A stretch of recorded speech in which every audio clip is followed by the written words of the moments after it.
신신대학에 계시는 현숙경 교수님께서 여성운동의 상황의 문제와 대책이라는 주제로 말씀해 주시겠습니다. 뜨겁게 박수로 환영해 주시면 감사하겠습니다.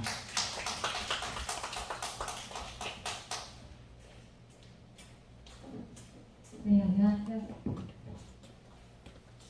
네, 소개해 주신 대로 신유신학대학교 실용영어과에 있는 현수경입니다. 오늘은 제가 그 차별금지법에 대한 거는 이제 워낙 많이들 하시고 그 외에도 우리가 이제 막아야 될 법들이 굉장히 많지 않습니까? 네, 그런 것들 이면에 여성주의, 이제 주변에 많이 깔린 그런 법들이 많습니다. 그래서 오늘은 그 외에 건강가정기본법 말고도 이제 막아야 될 법들, 이제 그런 것들에 대해서 이제 말씀을 드리고, 그 전에 이제 이 법들이 어떻게 이제 나오게 됐는지, 이제 약간 간략한 그 여성주의 운동, 이제 미국에서 시작한 여성주의 운동이 한국에 어떻게 들어왔고, 이게 이제 정책 속에 어떻게 들어왔는지 그 경위를 간단하게 설명을 드리겠습니다. 다음 페이지. 혹시 앞에는 안 켜지죠? 저 모니터가 제가 이제 앞에 볼 수 있는 저기. 네. 한 번 더 눌러주시겠어요? 네. 일단 결국은 이제 저희가 말하는 그 페미니즘은 미국에서 60년대 이제 시작한 거라고 이제 보시면 되겠는데요. 그러니까 이때 이미 이제 그런 문화 막시즘과 이제 후계 구조주의 그런 이론들이 한참 이제 만들어지기 시작한 때에 그런 흐름 속에서 이제 페미니즘 운동이 같이 시작이 된 거거든요. 여성도 이제 해방을 하자. 이런 불평등 속에서 남녀 불평등 속에서 여성들도 그동안 많이 억압을 당했던 소수자들인데 우리도 해방을 하자 해서 시작된 게 이제 여성 해방 운동이고, 그들이 말하는 해방은 가정에서부터 남성의 지배에서 벗어난다라는 건 즉 가정에서 해방한다라는 거거든요. 근데 그 가정을 이 사람들은 가부장제라고 이제 정의를 했고, 그 결국은 가부장제에서 해방을 하는 것이 진정한 해방이다. 그래서 이제 가부장제라고 하는 거는 그 안에 이제 여성의 임신과 출산이 다 이제 포함이 되는 건데, 그 여성은 기본적으로 임신과 출산에서 해방이 되어야 비로소 정말 진정한 여성의 해방이 올 수 있다. 그래서 이제 등장한 게 이제 낙태 운동, 그리고 뭐 이제 그런 피임이나 이제 여성의 성적 자유, 이제 그런 것들이 굉장히 이제 성행하던 게 바로 60, 70년대입니다. 네, 그러다가 이제 70년대에 이제 이게 페미니즘이 이제 사회적으로 확산하고, 또 굉장히 중요한 게 이제 학계에 스며들게 됐습니다. 그래서 영문학, 제가 이제 영문학을 전공했는데 여성 관련된 그런 이제 이론과 연구가 70년대 본격적으로 학계에서 진행이 됩니다. 그래서 저희도 보통 이제 페미니즘 하면, 저도 이제 예전에 미국에서 공부할 때는 거의 뭐 여성 영문학자 치고 페미니스트 아닌 사람이 없거든요. 그래서 이제 저도 항상 이제 여기 이제 경도대에서 이제 공부를 하다가 이게 정말 잘못됐구나. 이제 그걸 나중에 알게 됐죠. 네, 그래서 이제 그 당시 이제 사회에서 이제 무책이혼법, 뭐 책임을 묻지 않고 이제 이혼이 그냥 도장지금 이혼이 성사되는 그런 법들, 그리고 낙태가 합법화가 이제 73년도에 되죠. 굉장히 이제 페미니스트들의 로비의 결과로 이런 법들이 이제 제정이 됩니다. 그리고 이제 80년대 와서는 이제 페미니즘이 이론화뿐만 아니라 그 사람들이 이제 제도권 안으로 이제 들어오게 되죠. 그래서 그들을 이제 저희가 페모크라시라고 이제 이야기를 하기도 합니다. 근데 이제 거기서만 끝난 게 아니라 이제 그 페미니스트들이 이제 이걸 국제적으로 확산을 하는데, 결국 이제 국제기구를 통해서 국제적으로 확장을 시키는데, 그때 이제 90년대에 있었던 굉장히 중요한 이 두 회의를 여러분이 꼭 아셔야 되는 게, 우리나라에 있는 여성주의 이런 그런 정책들이 결국 이 회의에서 있었던 내용들을 그대로 가져와서 그거를 이제 기본법으로 지금 만들고 있거든요. 그래서 조금 이따가 제가 이 두 회의 때 어떤 내용들이 논의가 됐었는지 말씀을 드리겠습니다. 그리고 90년대 본격적으로 이제 페미니즘이 아닌 이제 젠더라는 개념으로 해서 젠더 이데올로기가 이제 본격적으로 이제 확산이 되기 시작했고, 2000년대에 와서는 이게 이제 젠더가 이제 완전 이론화가 이미 이제 90년대부터 본격적으로 되기 시작했고, 이제 법 속에 들어오면서 이제 그런 흐름 속에서 차별금지법이 이제 또 이제 만들어지기 시작한 거죠. 근데 이제 우리나라는 미국하고 조금 흐름이 다르긴 한데, 우리나라는 처음에 60, 70년대에만 해도 그 여성들이 그동안 사회적으로 보호를 받지 못했었기 때문에 여성 이제 보호 정책 중심으로 이제 많이 가다가 70년대에 본격적으로 이제 이대에서 제일 처음으로 여성학 그 연구를 시작을 합니다. 그래서 지금 어떻게 보면 이런 모든 여성주의 운동의 이제 시작이 이때에서 시작이 됐다. 우리는 어떻게 보면은 이론화 작업이 먼저 되는 이제 미국과 약간 흐름이 조금 다른 거를 볼 수가 있습니다. 그러다가 이제 80년대 본격적으로 이제 그 민주화 운동하고 같이 이제 손을 잡으면서 본격적인 진보 여성주의 운동이 시작이 됐다고 보시면 되겠습니다. 지금 현재 이제 그 진보 좌파 그 여성단체 그 연합인 그 한국 여성단체 연합 현재 지금 그 여가부 장관 출신들이 여기에 상임 대표셨던 분들이 다 지금 여가부 장관을 하시는 거거든요. 그 흐름을 보면은 네 이제 그러다가 이제 90년대 이제 우리나라도 이제 어떻게 보면 이제 페미니즘이 제도권 안에 들어서게 된 또 경위가 이제 94년도 95년도 이 대회가 굉장히 또 중요합니다. 그러니까 우리나라는 그때 정말 순수한 마음으로 그 여성의 인권을 보호해야지 하는 마음으로 갔다가 순수하게 그냥 다 받아들였던 것 같아요. 이제 그래서 그대로 가지고 이제 들어온 게 조금 문제가 된 것 같습니다. 그 다음에 이제 2000년대로 완전히 이제 그런 좌파 페미니즘이 이제 완전히 이제 학계를 장악할 뿐만 아니라 이제 정축색이 완전히 스며들어서 이제는 어떻게 보면 뽑아내기가 굉장히 힘든 정도로 완전 굉장히 깊이 스며들어 있다고 보시면 되겠습니다. 네, 그 다음 페이지 보시면요. 이 두 회의를 말씀을 드릴게요. 두 회의에서 이제 첫 번째 회의는 인구 문제, 그러니까 제 산화 제한, 이제 60, 70년대 전 세계적인 산화 제한 운동이 있었는데 94년도에 이제는 그 산화 제한 운동을 저지하자라는 의미에서 이제 만들어진 회의입니다. 이거는 이제 국가 차원에서 통제를 하는 게 아니라 개인의 결정권으로 이제 두자. 그래서 이제 그런 패러다임이 전환이 된 이때는 결국 이제 페미니스트들이 전략적으로 장악한 회의라고 합니다. 그래서 처음 등장한 용어가 바로 재생산권. 이거를 이제 정책 용어로 이제 내세우기 시작했고 처음에는 재생산권이라고 하기보다는 재생산 건강이라고 이제 포장을 처음에 이제 시작을 했어요.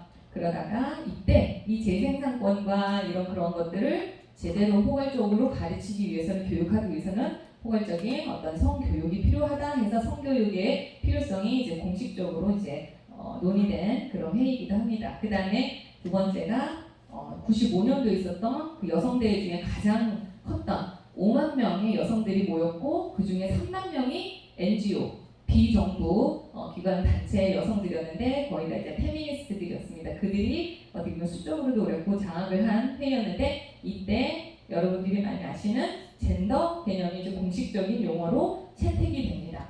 그러니까 이거는 그렇기 때문에 그 당시 굉장히 논란이 많았어요. 그러니까 서구권에서야 북미권에서야 뭐 젠더 하도 했으니까 아카데미 그런 학계에서는 근데 이제 개발도상국이나 제3세계 나라에서는 젠더라는 개념을 그냥 처음 들은 경우가 되게 많았거든요. 섹스는 알겠는데 젠더가 뭐냐? 그래서 그 당시 이거를 뭐 정책 용어로 이거를 밀어붙이는 게 말이 되느냐 하면서 굉장히 논란이 많았었습니다. 그 다음에 성주류화, 남녀의 어떤 그 평등함을 전체 모든 사회 전반에 다 집어넣자. 모든 정책과 그런 것들에 성평등 관점을 다 집어넣어라. 해서 이제 들어온 게 이제 성주의화, 네, 이제 그런 개념들이 있었다라는 거. 그래서 밑에 보시면 실제 페미니스트가 이 대회를 이렇게 다음과 같이 설명을 합니다. 회원국들 이거는 공식 회원국이 이제 자리였지 않습니까? 이 국제회의인데 거기에 이제 주요 신청 선수들이 등장해서 장악을 했다라고 많은 페미니스트들이 실제 이야기를 합니다. 다음 페이지를 보시면 네. 94년도에 어떤 이야기가 논의가 됐는지 아까 전에 제가 말씀을 드렸듯이 국가 차원에서 인구를 통제하는 것에서 벗어나서 이제는 개인의 결정권으로 두자라고 이제 전환이 됐다고 말씀을 드렸죠. 그리고 이때 이제 행동강령 몇백 페이지 되는 행동강령이 이제 그날 이제 선언이 되는데 거기 이제 대부분의 많은 회의 참석한 회원국들이 이제 서명을 하고 그대로 이제 받아들이기로 이제 동의를 한 그 행동 강령에 어떤 내용들이 있었고 어떤 논란의 내용들이 있었는지 잠깐 보시면 네, 낙태 앞에다가 안전하고 합법적인 낙태를 제공하자라는 논의가 이제 생겼고요. 그다음에 두 번째 다양한 가족을 인정하자라는 개념이 처음 이때 등장을 합니다. 그리고 세 번째 커플과 개인의 성과 재생산 건강 및 권리 이 용어가 여러분 이제 현재 우리 7월달에 하나 또 발의된 법안이 성과 재생산 건강 및 권리 기본법이 있습니다.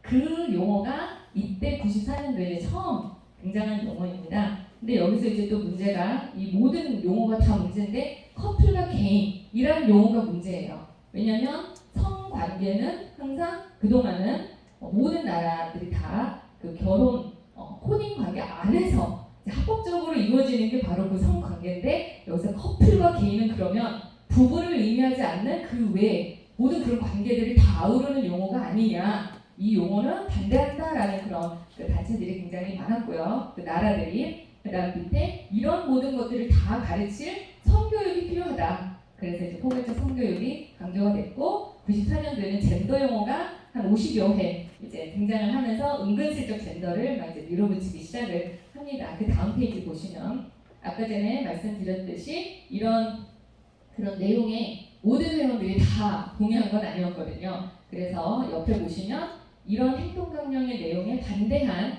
회원국들이 있습니다. 이게 제가 이제 일일이 찾아서 여기다 적어놨는데 거의 보시면 카톨릭 국가나 이슬람 국가, 네, 그 서구 유럽은 없습니다. 네, 그 서구 유럽은 워낙 이제 한쪽으로 지금 이미 치우친 그런 흐름이었고요. 이때 이들이 부분 행동 강령에 우리는 반대한다, 동의하지 않는다 하고 공식적인 유보 그런 표현을 이제 그 공식 문서로 이제 제출합니다. 그들이 언급했던 반대하는 표현들이 바로 다시 아까 전에 말씀드린 커플, 개인, 스파우스, 부부가 아닌 커플과 개인, 이 용어에 반대한다. 이거는 도덕적, 윤리적, 종교적, 법적으로 이런 관계는 용납할 수 없다라고 명확하게 이야기를 했고요. 이들은 공통적으로 생명은 수정되는 순간부터 시작한다라고 아주 명시하고 있어요. 그리고 본인들도 우리는 이거는 이미 헌법에 명시되어 있다. 이것을 당신네들이 바꾸려고 하지 마라 라고 이제 이야기를 하고요. 그리고 세 번째, 낙태를 의미하는 표현들. 네, 괄호 보시면요. 출산율 조절, 임신 중단, 재생산 건강, 재생산권, 원치 않는 아이, 성적 건강, 성적 권리, 결국 이 안에 낙태라는 의미가 내포되어 있는데 우리는 이 모든 단어에 반대한다 라고 얘기를 했고, 다양한 가족, 네, 역시 반대 많이 했습니다. 동성관계 이거는 포함할 수 없다. 이 나라들이 거기에 반대 의견을 냈어요. 하지만 이제 이미 180여 개국이 모인 회의에 20여 개국이 반대한다고 행동경이 바뀌지는 않거든요. 그래서 뒤에 이제 유보 그런 문서가 이제 그냥 포함이 된 상태에서 행동강령을 패스가 되고 그게 이제 선언이 됩니다. 네, 그 다음에 또 문제된 다음 대회 좀 파워포인트 좀 바꿔주세요. 네, 그 다음 회의가 바로 95년도 세계 여성 대회인데 이때 보시면 이제 힐러리 클린턴이 이제 굉장히 한쪽으로 굉장히 치우친 68세대 68세대 아니겠습니까? 이제 여기서는 그 당시 이제 그 빌 클린턴의 영부인으로서 이제 공식 이제 여성 대회에 이제 회원국의 어떤 그런 그 대표로서 이제 등장을 했습니다. 여기서 이제 어떤 메인 스피커로서 다음과 같은 선언을 하는데 Women's rights are human rights. 여성의 권리는 인권이다라고 이제 선언을 합니다. 이건 힐러리 클린턴의 말이라기보다는 그 당시 이제 여성 대회에서 밀던 표어였어요. 근데 여기서 이제 문제가 뭐냐면 이 여성의 권리에다 이 사람들은 성과 재상상권까지를 다 여성의 권리로 포함을 시켰다라는 의미에서 굉장히 이제 위험한 행위입니다. 그래서 결국은 지금 이때 성과 재생산권이 인권이 된 인권으로 이제 둔갑시킨 그런 행위가 됩니다. 그래서 이제 밑에 1, 2, 3, 4 보시면 성주류화, 그걸 위해서 성주류화를 무조건 해야 된다. 그 구체적인 제안을 넣는데 성주류화를 해야 된다 하면서 젠더 메인스트리밍, 그때 용어가 처음 나왔는데 지금도 우리가 좀 익숙치 않은 용어인데 그 당시 도대체 젠더를 메인스트리밍 하라는 게 뭐냐 굉장히 논란이 많았어요. 그래서 나중에 젠더 메인스트리밍이랑 하면서 이제 그 UN 인권이사회에서 막 그거를 또 따로 정의를 해야 할 정도로 굉장히 이제 애매모호한 개념의 이제 용어입니다. 그 다음에 성과 재생산권은 여성 인권이고 이제 젠더 아까 전에 말씀드렸듯이 공식 용어로 사용을 하기로 결의를 한, 그리고 밑에 성교육의 필요성 강조한 그런 회의라는 거, 그리고 그 전해에 이제 반대를 했던 그 국가들 역시 이 대회에서도 참여를 했고 이때 이 하나하나에 다 이제 반대 의견을 이제 표명을 합니다. 네, 그러면 이제 그런 흐름 속에서 이제 우리나라는 이제 순수한 마음으로 이 대회에 참석했고 여성의 인권이 필요하다라는 그냥 순수한 마음으로 그냥 그대로 그 정책을 가져와서 그 다음 페이지 보시면요. 네, UN 세계 여성대회 참석 직후 1995년에 우리나라의 여성발전기본법이 이제 만들어집니다. 제정이 되면서 그런 흐름 속에서 이 기본법을 이제 운영을 할 수 있는 위원회를 이제 대통령 직속 여성특별위원회를 이제 신설을 하는데 위원회는 아무도 책임을 지지 못하는 거잖아요. 그렇죠. 그리고 여기 뭐 예산이 따로 특별히 이제 뭐 이렇게 배정이 되는 것도 아니고, 그래서 이제 그 페미니스트들의 어떤 그런 압력으로 이제 2001년도에 비로소 여성부가 이제 출범을 합니다. 그리고 2003년도에는 가정기본법이 보건복지부 관할하에 개정이 되고, 이 당시 이걸 굉장히 바람직한, 정말 가정을 건강하게 보호를 하고자 하는 어떤 의미에서 이제 만들어진 거죠. 2003년도에. 그리고 2005년도에는 이제 여성부가 특별히 할 일이 많이 없었거든요. 그러다 보니까 이제 다른 이제 보건복지부에 있던 이제 업무들을 가져와서 여성가족부를 이제 확대를 시킵니다. 그래서 건강가정기본법도 가져오고 영유아 보육 업무도 여기서 이제 담당을 하다가, 제대로 이게 전문가가 없고 그냥 이제 영유아 보육 그거 관련 업무는 그냥 돈만 이렇게 나눠주는 그런 역할을 하고, 그러니까 특별히 이제 여성가족부가 하는 일이 없다 보니까 불필요하다 해서 여성부를 축소를 그때 시키는데, 아마 이때 이명박 정부 때 이때는 정말 여성부를 없애려고 이제 열심히 노력을 하다가 결국 이제 여러 가지 이제 반대 의견이 많아서 그대로 그냥 여성부로만 축소를 하다가 2010년도에 현재 여성가족부로 다시 확대해서 이제 엄청난 이제 페미니스트들이 이제 장악한 어떤 그런 이제 부처가 된 것이죠.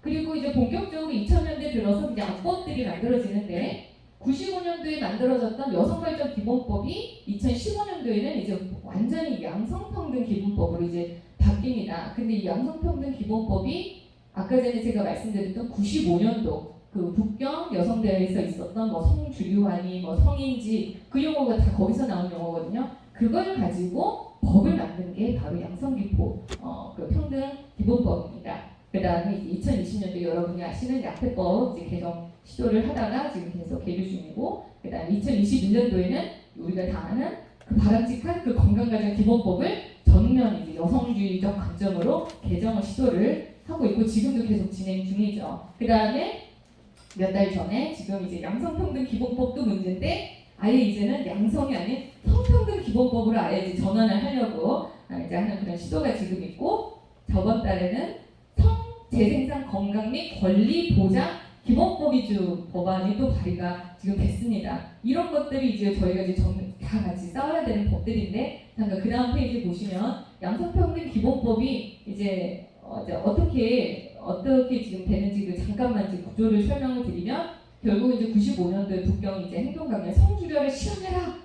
이제 실현을 하기 위한 이제 법 체계를 정비를 한 게 바로 그 양성평등 기본법입니다. 그래서 이제 성주류화를 하려고 해서 그럼 뭐 어떤 도구가 있어야 되는 거죠. 어떻게 성주류화를 하느냐. 그래서 이제 결국 이제 조항을 다 만들어서 이제 성별 영역 평가, 그러니까 남녀가 얼마나 불평등한지를 평가하는 이 성별 영역 평가를 이제 먼저 이제 실시를 해야 됩니다. 실시를 합니다. 그리고 이제 평가를 하면 이제 통계가 나오겠죠. 그게 바로 성인지 통계인 거죠. 근데 이 성별 영역 평가, 성인지 통계를 해서 이제 나중에는 성평등 보고서를 작성을 하는데, 그게 바로 옆에 있는 이번에 한국여성정책연구원에서 이거를 다 담당을 합니다. 그러니까 그게 이제 그 양성평등 기본법에 다 그 조항이 정확하게 명시가 되어 있습니다. 그래 통계를 이렇게 내면은요, 남녀 불평등하게 나옵니다. 나올 수밖에 없는 이제 지금 구조입니다. 그러다 보니까 여봐라 얼마나 이렇게 불평등하냐, 교육이 필요하다. 그래서 성인지 교육을 이제 실시를 하죠. 그 근거가 이제 18조 항에 있습니다. 그 교육은 어디서 담당하면은 옆에 보시면 3번 한국양성평등교육진흥원에서 이런 교육 강사를 양성하고 교육을 이제 지원을 합니다. 여기서 이제 페미니즘 교육, 성폭력 교육, 성인지 교육 그걸 다 담당하는 데가 바로 3번 양성평등교육진흥원인 것이죠. 네, 그래서 지금 현재 그 모든 그 성교육, 그 양성하는 그 기구가 이제 진흥원이죠. 이걸 통해서 들어갈 수 있는 거죠. 공식적으로 그 학교의 공교육에. 그 다음에 이제 마지막에 예산이 필요하겠죠. 이거를 다 진행하려면 그 예산은 기획지정부에서 담당을 하고, 이 모든 것을 다 관할하는 컨트롤 파워가 바로 여성가족부 장관입니다. 그래서 이게 여성가족부에서 이거 우리가 하는 거 아니야, 우리 법이 아니야, 왜 성인지 32조가 우리 거라고 해라고 하긴 하지만, 이 모든 것을 관할하는 부서가 바로 여성가족부고, 여성가족부 장관에 의해서 이게 자주유지가 되는 거기 때문에 그들에게 이제 그런 큰 책임이 있다고 우리가 봐야 되겠죠. 그 다음 페이지. 네, 우리 다 아시듯이 2019년도에 7대2로 이제 그 헌법 불합치 판결이 났는데, 그 근거가 여러분 보시면 헌법 자기 결정권에다가 손을 들어줬다라는 것이죠. 2022년도에는 4대4로 합헌이 나왔었거든요. 근데 7년 만에 이렇게 뒤바뀌었다라는 것이죠. 그러니까 그 당시는 2012년도에는 생명을 더 존중하는 그런 쪽으로 흐름이 가는데 지금은 오히려 여성의 자기 결정권에 더 힘을 실어준 맞아요. 그런 굉장히 정권에 따라서 이게 바뀌는 것을 이제 볼 수가 있습니다. 그 다음 페이지 우리도 다 아시겠지만 정부 안에서 이제 정부에서 안이 딱 나와서 이제 우리 국힘당에서 이제 조혜진 의원안, 서정숙 의원안이 나왔습니다. 6주, 10주까지 이제 우리는 최대한 이제 태아를 보호하는 법안을 만들었죠. 그런데 이제 페미니스트들은 전면 폐지, 네, 권인숙 의원, 네, 박주민 의원 24주까지 오케이 하는 그런 법들을 지금 뭐 다 이 사람들이 다 그 차별금지법 거기 다 들어가 있는 그런 의원들 아니시겠습니까? 네, 이제 이렇게 페미니스트들은 어떻게든 앞에를 전면 폐지를 하려고 하는데 실제 여러분 그 다음 페이지 보시면 이게 지도가 2022년도에 나온 그 연구 보고서에서 나온 지도입니다.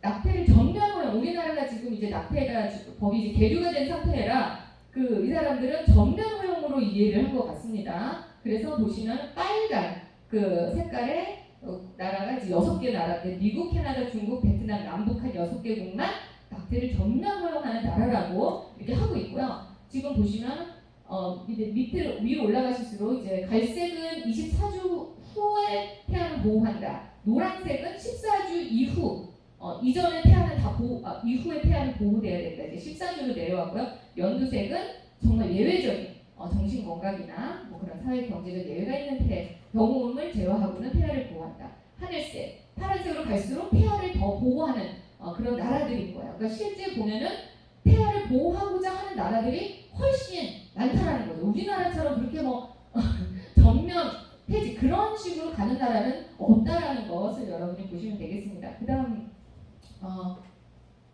네네. 그다음에 이제 저번 달에 나온 법안 중에요. 성재생산 건강 및 권리. 이거는 굉장히 반대하는 나라들이 많습니다. 근데 지금 분명히 제가 이제 그 법안을 잠깐 저는 영문 전공인데 그냥 어떻게 하다 보니까 이제 기본법도 이제 보게 되더라고요. 근데 보면은 이 내용이 그 95년도 행동강령 내용을 그대로 갖다가 이제 컷 앤 페이스트를 한 그런 걸 굉장히 많이 볼 수가 있습니다. 그리고 95년도 행동강령에 나온 그 내용을요, WHO에서는 그대로 갖다가 거기다가 글 넣고요. WHO에서 이렇게 얘기했으니까 우리도 따라한다. 그러니까 지금 서로 그들끼리 서로 컷 앤 페이스트하고 서로 이제 보완해주고 뭐 지지해주는 약간 그런 식으로 지금 국제기구가 지금 솔직히 돌아가고 있습니다. 그러니까 우리나라는 계속 어떻게 뭐 위원회 각각 이제 저희가 협약을 맺지 않습니까? 그 뭐 여성 그 아동 권리 협약 그리고 또 무슨 뭐 여성 철폐 협약 그 협약을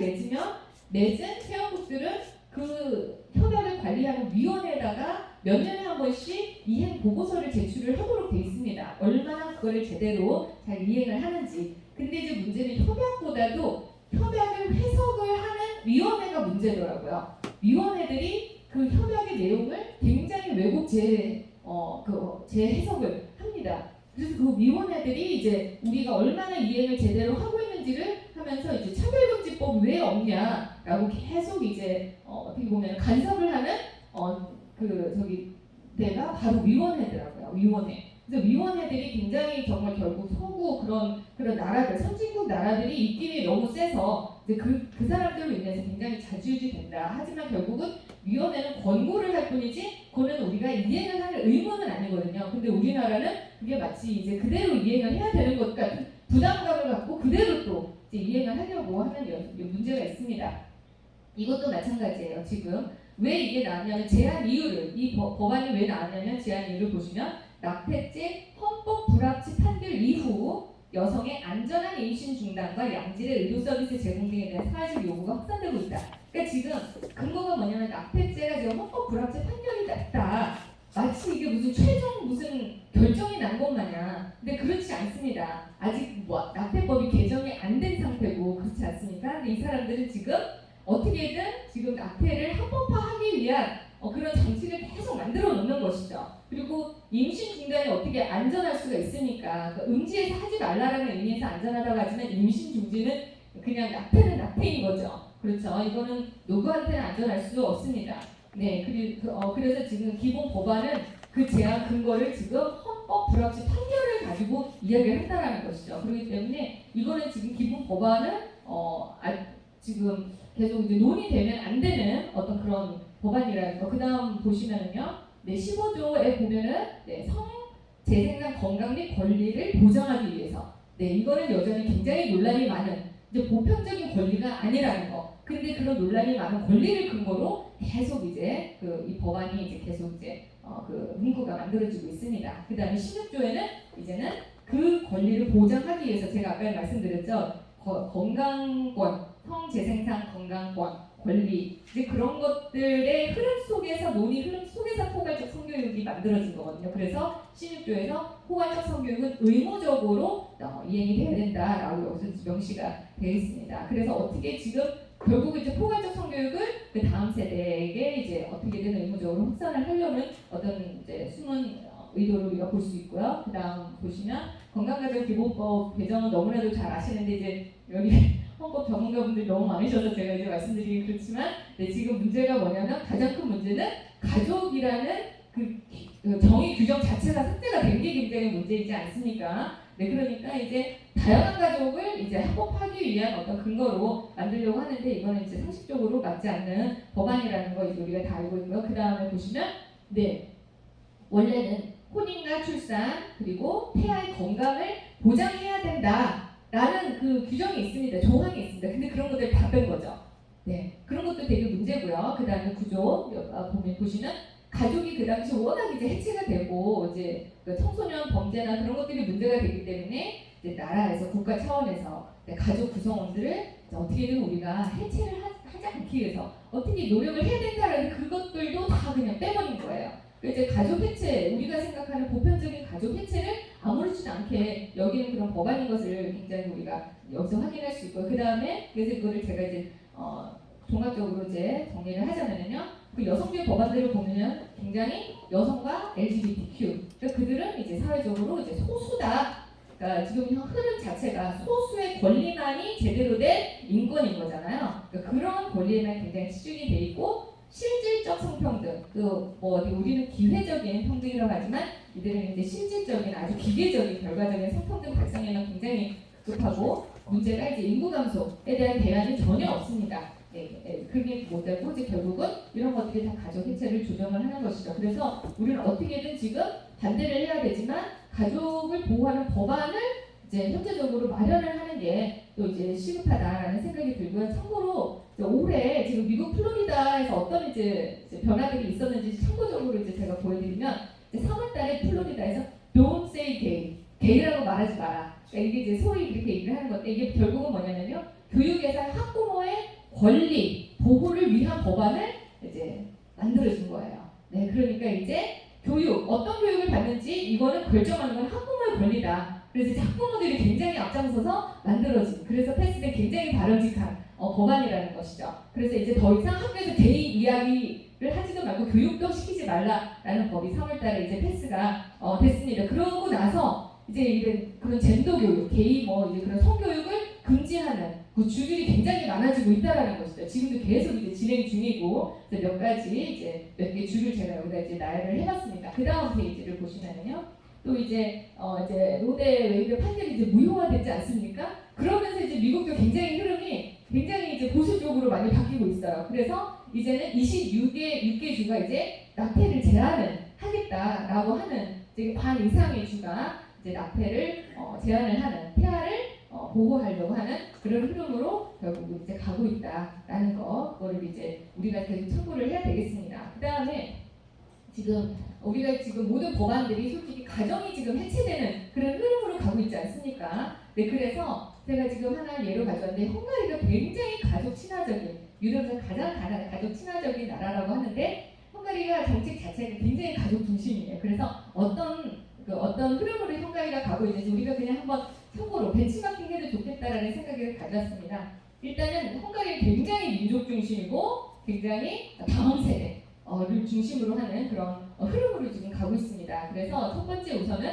젠더 연구를 2018년도에 그냥 아예 금지를 시켰습니다. 대학이 문제지 않습니까? 거기서 모든 이제 이게 양산이 되는 거니까. 그 다음에 이제 똑같이 젠더 교육도 금지하는 법을 2018년도에 통과를 시켰고 2020년도에는 아예 성별 정정 금지 법을 이제 통과를 시켰고, 그리고 또 동성 커플들이 입양하는 것 자체를 사전에 금지하는 그런 법들을 이제 먼저 이제 통과를 시키는 것을 볼 수가 있습니다. 그리고 되게 흥미로운 게 이번에 보면 이제 난민을 이제 저희가 굉장히 반대하고 있지 않습니까? 결국은 지금 어디입니까? 대구에 이제 그런 뭐라고 갑자기 제가 생각이 안 나는데.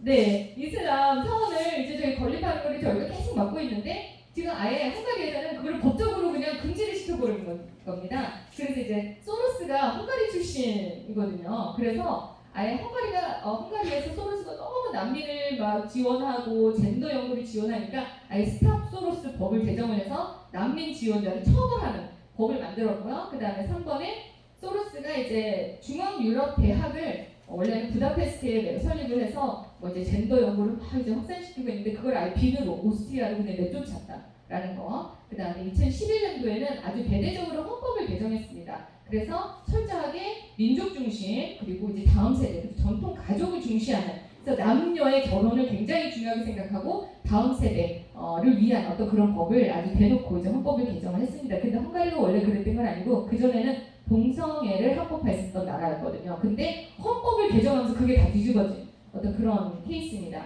그 다음에 5번에는요.